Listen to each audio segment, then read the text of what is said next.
Саламатсыздарбы, урматтуу 7 каналдын көрүүчүлөрү, эфирде актуалдуу программасы. Аны мен Клара Кудайбергенова алып бармакчымын. Биз бүгүн Баткенди калыбына келтирүү иштери боюнча сөз кылабыз. Студиянын меймандары Турсунбек Акун, Келечекке жол мониторинг борборунун жетекчиси жана укук коргоочу. Ал эми өзгөчө кырдаалдар министрлигинин статс катчысы Азамат Мамбетов да бул жерде. Менин алгачкы суроом сизге болмокчу. Негизи эле Баткенде ушунчалык өзгөчө кырдаал болуп жатат. Анда 220 объекти негизинен талкаланып, анын ичинде ооруканалар, мектептер, май куюучу жайлар болгон.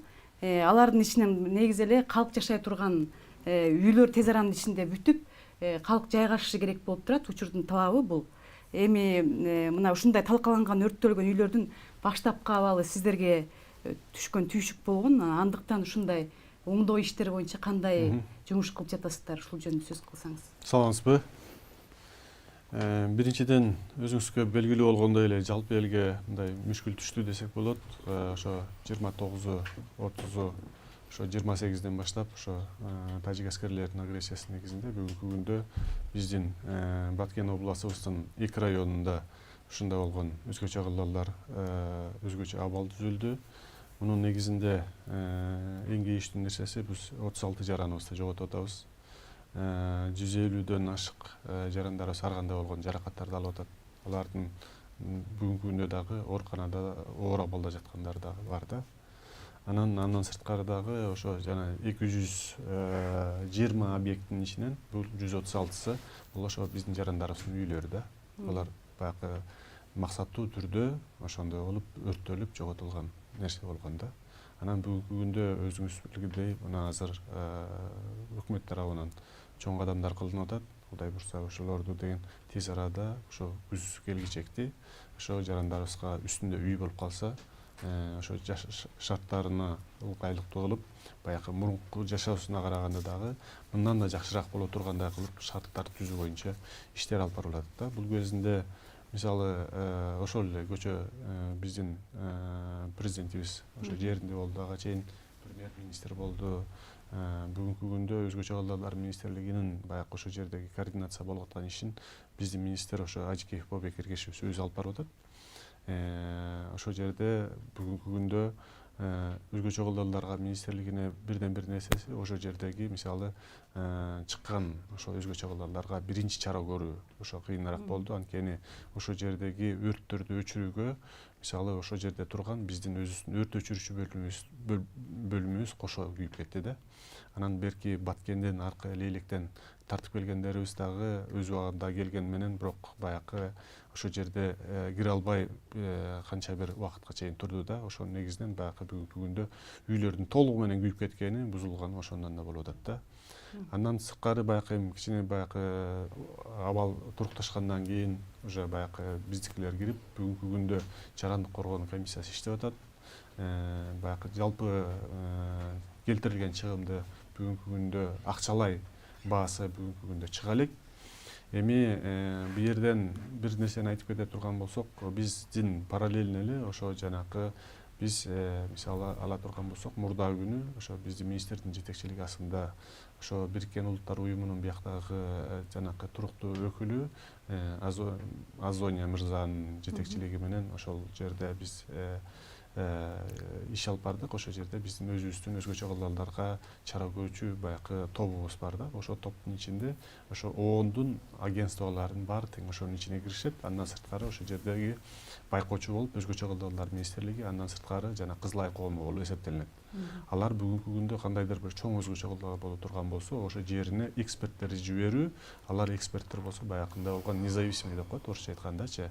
Ошондой болгон баягы баалоолорду чыгарып, анан ошонун негизинен баягы дүйнөлүк немеге, элдин катмарына ошондой болгон ошондойго жеткизүү болот да. Анан бүгүнкү күндө Кудай буйрса ошондой тез кылган иштердин негизинде уже 2 күндөн бери ошондой болгон баягы эл аралык эксперттер ошол жерде иштеп атышат.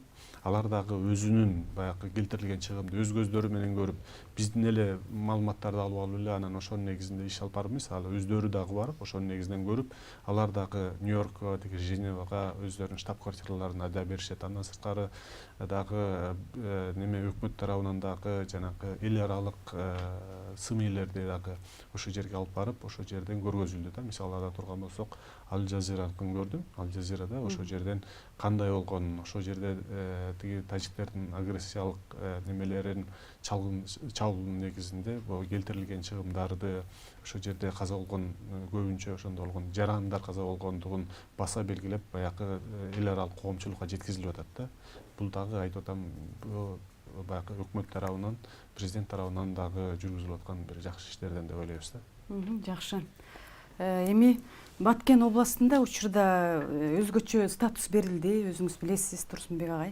Бул мыйзам долбоорунда областтын ыйгарым укуктарын күчтөндүрүү тууралуу негизи эле бир нече милдеттер жазылыптыр. Анда деген бюджетти уюштуруунун өзгөчө тартиби, муниципалдык тейлөөлөр, инвестициялык режим, ушул сыяктуу көптөгөн милдеттер коюлганда, бул кандай аткарылышы керек деп айтат элеңиз ушуну? Баткен облусуна көп жылдардан бери эле ошо Акаевдин убагында, Бакиевдин убагында, кийин Отунбаевдин убагында да биз ушу өзгөчө статус берүү маселесин коюп келгенбиз да. Тилекке каршы жылдан жылга узартылып, улам кийинкиге калып келген.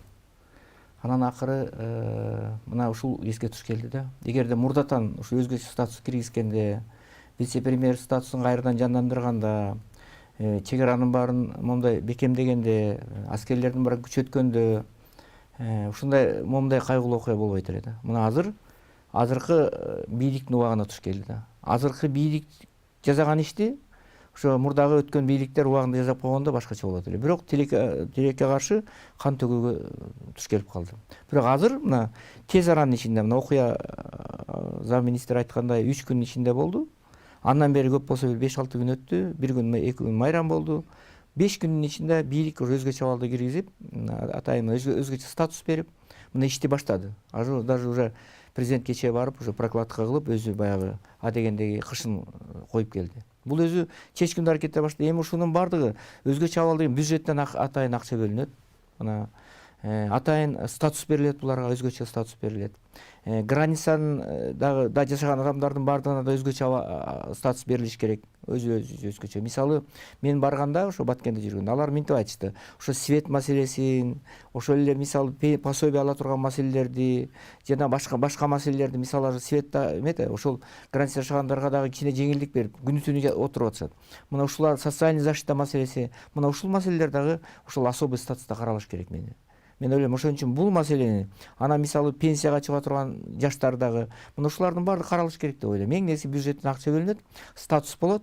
Мен ойлойм, бир вице-премьер, губернатор деле, вице-премьер деле бул особый болот. Анан эң негизи көңүлдүн баары ошол регионго бөлүнүш керек да. Бул өтө чоң нерсе.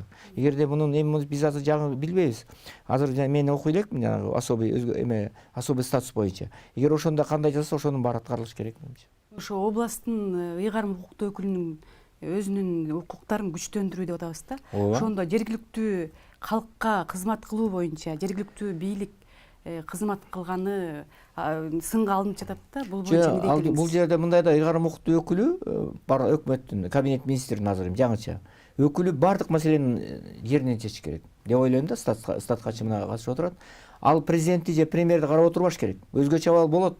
Агрессия болушу мүмкүн, военный преступление болушу мүмкүн. Чарбалык маселени чечиш керек. Өзгөчө ыйгарым укуктуу өкүлү бүт бардыгын жеринен чече турган укукка ээ болуш керек. Анын үчүн анда каражат болуш керек, юридикалык, укуктук өзүнүн укугу болуш керек, моралдык жактан колдоо, президент тарабынан, премьер тарабынан колдоо көрсөтүш керек. Кыскасы ыйгарым укуктуу өкүлү, областтын өкүлү баягы оперативный, чарбалык жактан даже бардык маселени жеринде чече турган бийик даражалуу инсан болуш керек. Бийик даражалуу чиновник болуш керек деп ойлойм да.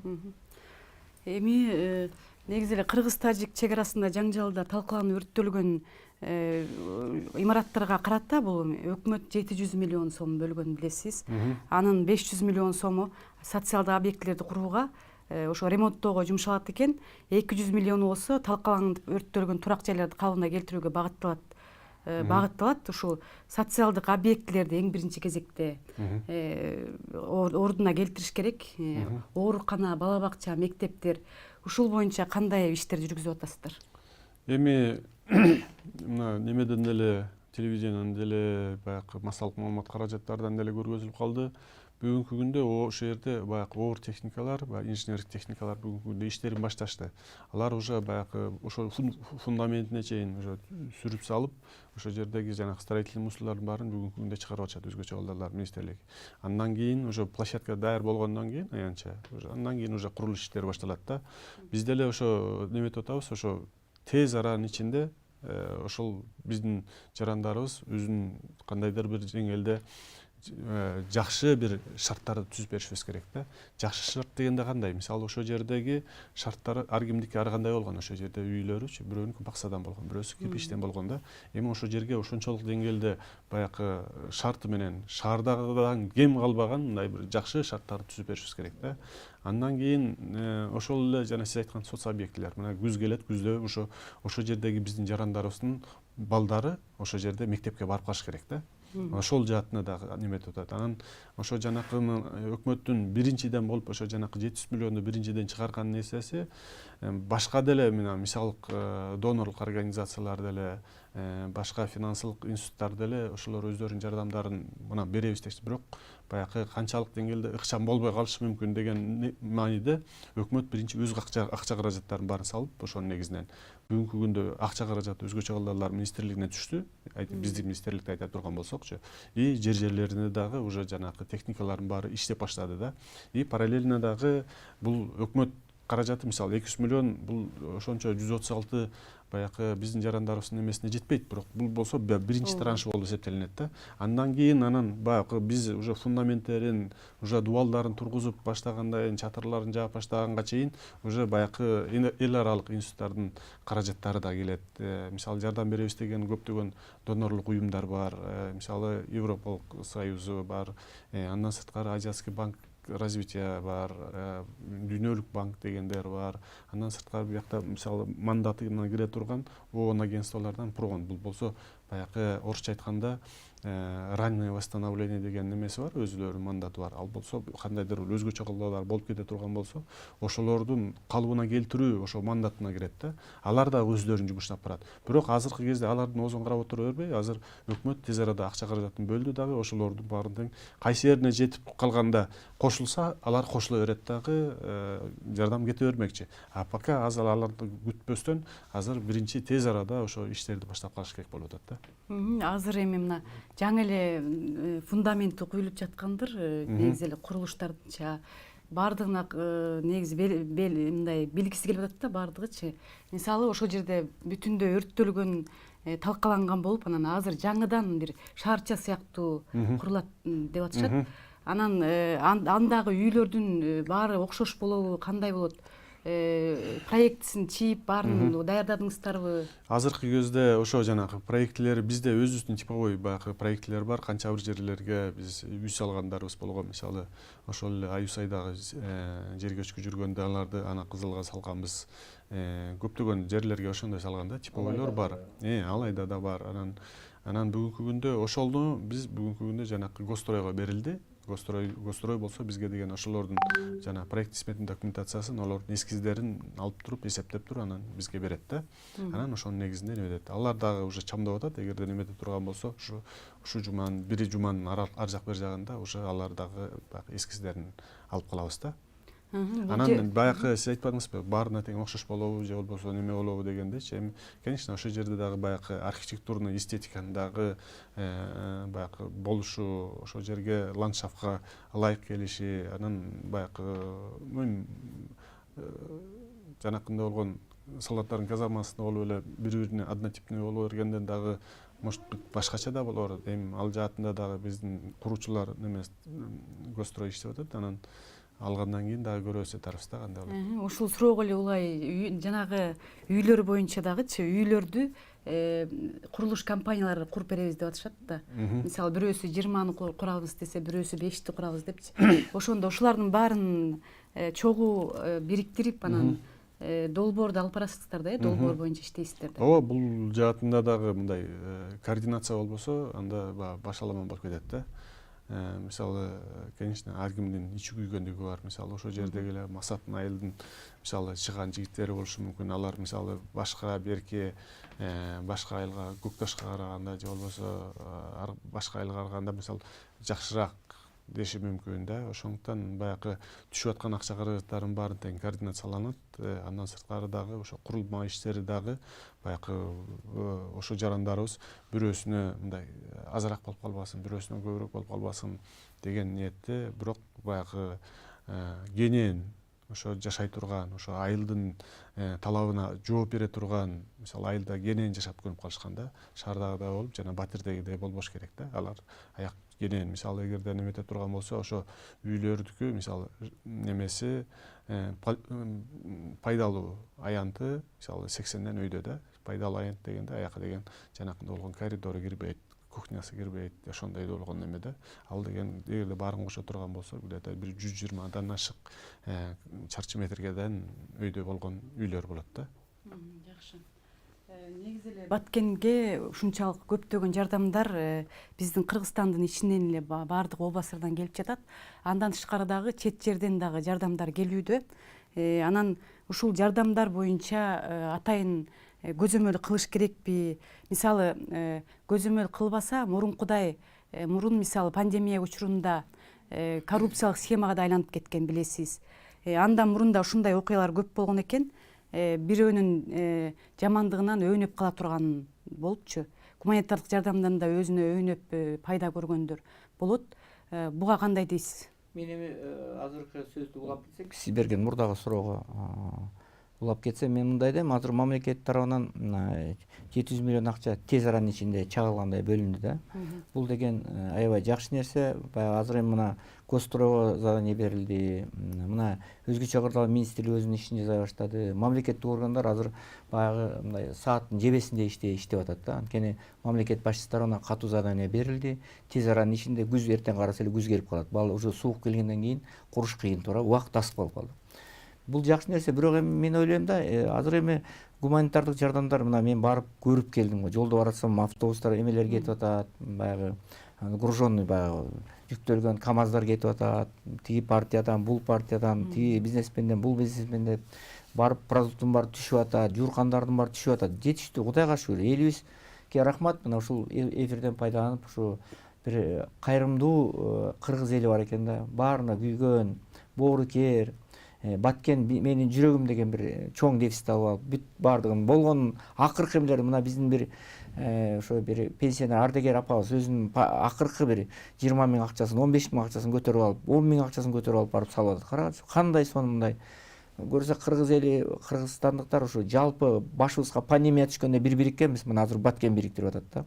Ошон үчүн мен ойлойм да, мына азыр Лейлек району менен Баткен районунун жаштары, ийнем айткандай жаштар бар экен, ушунчалык бир атуулдук жаштар. Алардын баары чет мамлекеттен бүт бар жардамдарын берип атат, акчасын которуп атат.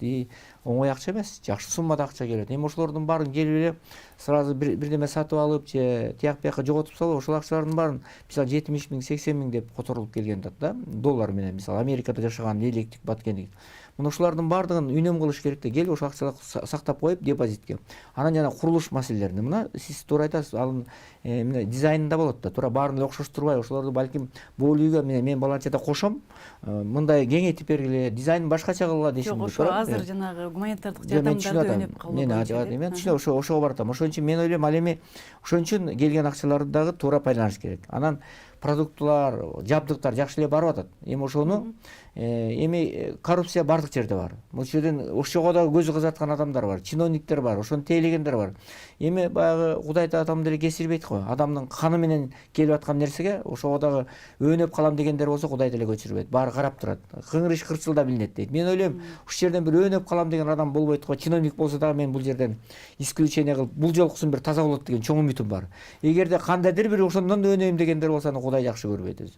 Анан кыңырыш кырчылда билинет дейт, аны эл карап турат баардыгы. Бүт элди карап. Ал ошол замат эле билинип калат. Ошон үчүн бул жерде жалпы эл жардам берип аткандан кийин жергиликтүү баягы мындай жоопкер чиновниктер бүт баардыгын бирдей жеткириш керек. жабыр тарткан адамдарга каршы ортодо баягы тейлеп жүргөн эмес, жабыр тарткан, балдары өлгөн, туугандары жабыркаган, мунжу болуп калган, операцияны эметкен, мына ушундай адамдарга жетиш керек. Эң биринчи жабыр тарткан. Анан үйлөрүнө ажыраган. Мына мен барганда ушул лицейде турушкан жана Аксайылдын айылдары, бир келиндин 7 баласы бар экен, үйлөрүнүн баары өртөнүп кетиптир.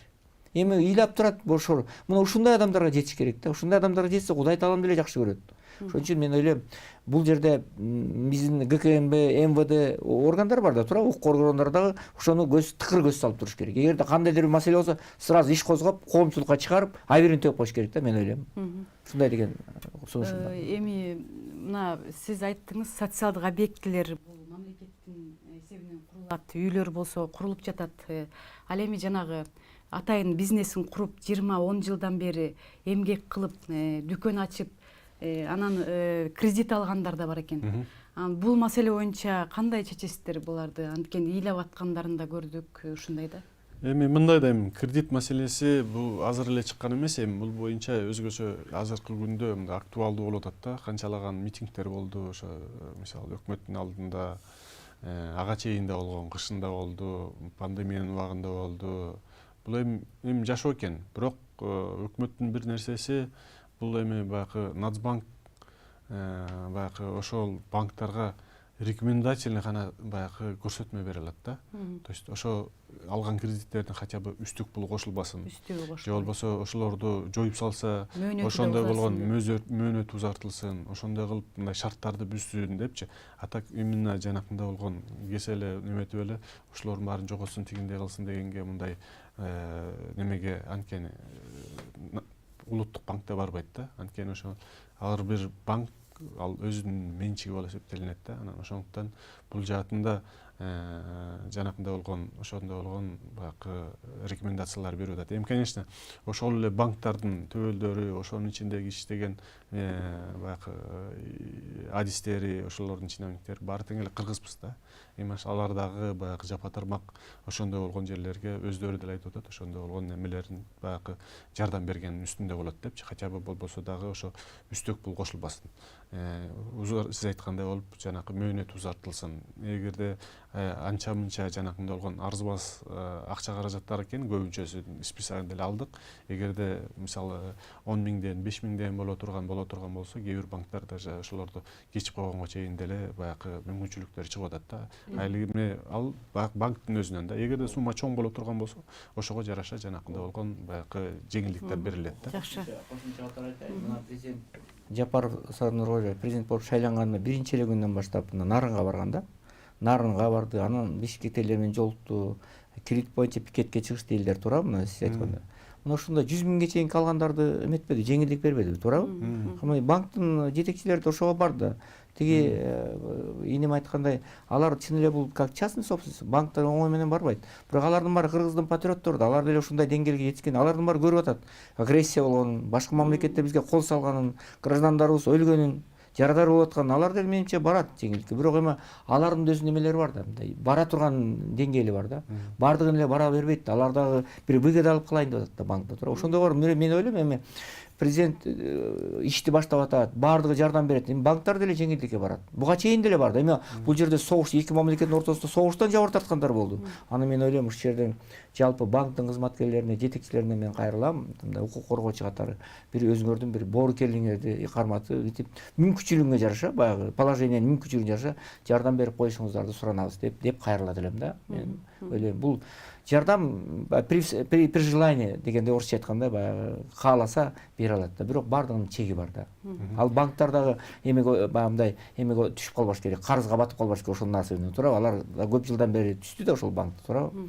Мен ойлойм, бирок бул жагынан да жардам болот менимче. Эми мына тамак аш менен камсыз болуп, анан керектүү буюмдар менен камсыз болуп, жергиликтүү эл азыр жайланышып калышты, тынчыпчы. Анан ошондо эми алардын каалоосу мындай болуп атат да, бул башкасынан да мурун ушул чек ара көйгөй, чек ара маселесин чечилсе депчи. Мисалы делимитация, демаркация маселеси бул тетиги 30 жылдан бери эле ушундай көйгөй болуп келет. Ага дагы кошумча ошол аймакта ушунча жаңжалдар чыгып келет. Анын эң ушул чоңу ушул болуп калды да. Жакшы суроо бердиңиз, ошого жооп берейинби? биз жанагы лицейде эметкен турган убактылуу турган жанагы качкынды эмеспи үйлөрүн таштап кеткен эжекелерге жолуктук. Ленин мектебинде Баткен шаарынын центринде ага жолуктук. Алар бизге баягы келип ыйлап, балдардын баары чогулган, бизди келип камерага тартып атат, биз баягы укук коргоочу кел дегенде. Анан бизге мынтип айтты: Турсунбай Акунович дейт, сизге айтып барыңыз, жалпы элге деди, коомчулукка. Бизге келип аткан продуктылардын баардыгы керек, рахмат дейт жалпы эле. Бирок бул бизге керек эмес дейт.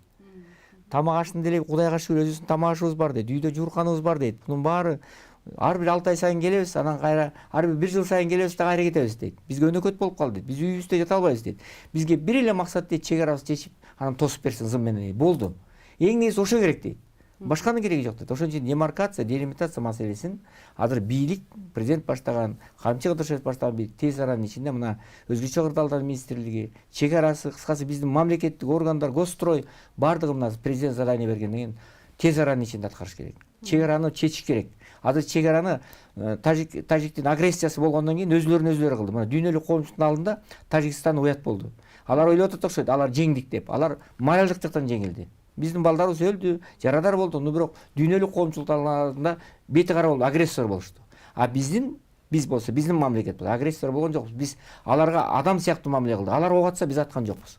Баягы эл аралык стандартты, норманы, эл аралык праваны сактадык. Муну ушунусу менен дүйнөлүк коомчулук бизге карап атат. Мен ойлойм, сөзсүз түрдө бир эмеге жетебиз. Чек ара маселесин тез аранын ичинде чечиш керек. Ошон үчүн делимитация, демаркация ишин токтотпой чечиш керек. Тез аранын ичинде чечиш керек. Мындан кийин анан мынтип айтты элдер.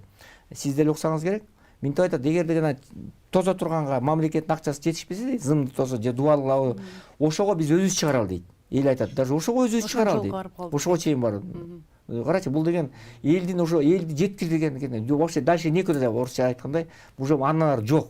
Сзади Москва, дальше никуда дегендей. Ушундай да баягы. Ушундай нерсеге келип калдык да мен. Эми мына өзгөчө кырдаалдар министрлиги гуманитардык жардамдар жеткирүү боюнча да жумуш алып барып атыптыр да. Ушул боюнча жумуштарыңыздар кандай болуп атат? Анткени гуманитардык жардамдар жерлерден ушунчалык көп чогулуп атат. Ага да жардам берип атасыздарбы? Кандай болуп атат бул иштер? Мисалы ошого кошумчадан мына Бообек Ажыбеков силерде, Ажыбек Бообеков, ушундайбы? Ал киши ушул жакта болду. Өзгөчө кырдаалдар министри, аябай көп иштеп, мен көрөйүп айтайын деген жокмун. Өтө чыкчам иштерди алып келип атат. И булардын аракети ошол жерлерде билинип атат да, ушул министрликтин, ачыгын айтып коеюн. Биринчиден эми баягы өзгөчө кырдаалдар министрлиги атып тургандай, ушу өзгөчө кырдаалдар болгондо мындай иштебесек, анда баягы айтып коебуз, гроз цена депчи. Ошондуктан баягы министр дагы биздин Бообек Эргешевич өзү дагы ошо биринчи күндөн, биринчи сааттан баштап ошо Баткен жергесинде болуп, ошо болгон бияктан гуманитардык грузду ошо биринчи колоннаны өзү баштап алып, жетелеп алып ошол жака алып барды да. Андан кийин ошол жерде бүгүнкү күнгө чейин ошол жакта ошо келип аткан гуманитардык грузду, мисалы жана айтып атпайбызбы, мисалы бир карын майды, бир комалак чиртет болуп, ошо жанакындай болгон кытып калмай болбосун, тигинтип калбай болбосун, ошол элдин эмесинен жеп калмай болбосун деген ниетте ошол жерде өзү координация кылып жүрдү да. Анан бүгүнкү күндө жалпы жоон менен 800 тоннадан ашык ошондой болгон гуманитардык груз кетти. Ошонун где-то бир 600-ü болбосо жарандар өздөрү баягы түзмө-түз ошо жерлерин жеткизишти да. Анан калгандарын болсо өзгөчө кырдаалдар министрлиги жеткизип калгандарын өзгөчө кырдаалдар министрлиги жеткизди да. Анан бу жерден бир нерсени айтып өтүшүбүз керек. Конечно, ошол жерде барганда бүт бар тең баягы өзгөчө кырдаалдар министрлиги аркылуу деп баягы сайттарда дагы, немеделерде дагы, соцсеттерде дагы берип аттык. Бирок эми андай да кылгандар болуп атты. Бирок эми баягы түзмө-түз мисалы ошол айылдын неме чыккан балдары түз өзүнүн айылына жардам бергенге аларга дагы мындай тоскоолдук болгон жокпуз да. Анан ошондуктан биз бир жерден аерден жанакындай болгон дублирование болбосун. Мисалы бир жерге бир мисалы нан көбүрөөк барып суусу жок болуп калбасын деп ошонун баарын тең координациялоо боюнча ошол жерде да Анан экинчиси, конечно, ысырап кошулук. Азыркы күндө эгерде көп боло турган болсо, азыр бүт биринчи убакыттарда жанакындай болгон скоропортящий продуктылар деп коет, ошолор баары кетти да. Алардын баарын тең ошо неметкенде өз убагында жеткизип, конечно, анан баягы зыяны да тийип калбасын деген немеде дагы ошондой иш алып барылат. Анан бир сунуш менен бүтүрөлүчү. Бир сунуш Азыр 7 канал. убакыт аяктап калды. 7 канал аябай жакшы иштеп баштадыңар. Мына 5 күндөн кийин силер уже момундай сурап атасыңар, канча иш бүтүрүп атат деп. Ар бир 10 күндө, ар бир 20 күндө ушундай бир эмелерди уюштуруп турсаңар, анан ошондо бир 3 ай калды да, 3 ай 4 ай. Ошондо ар бир коомчулук билип турат да, 7 канал аркылуу кандай иштер жүрүп. Мына азыр ишти бир 15 күндөн кийин башкача иш болот туурабы? Ошо статс секретарды, зам министрди, министрдин өзүн чакырып, коомчулук өкүлдөрүн чакырып, барып келген адамдарды ушинтип турсаңар деген сунушум да мен. Рахмат, сунушуңузду кабыл алабыз. Урматтуу телекөрүүчүлөр, биз бүгүн Баткенди калыбына келтирүү иштери боюнча сөз кылдык. Студиянын коноктору болуп Турсунбек Акун, Келечекке жол мониторинг борборунун жетекчиси, укук коргоочу сөз бул маекке катышты. Ошол менен катар Азамат Мамбетов өзгөчө кырдаалдар министринин статус катчысы болду. Саламатта калыңыздар, 7 каналдан алыстабаңыздар. Алдыда кабарлар.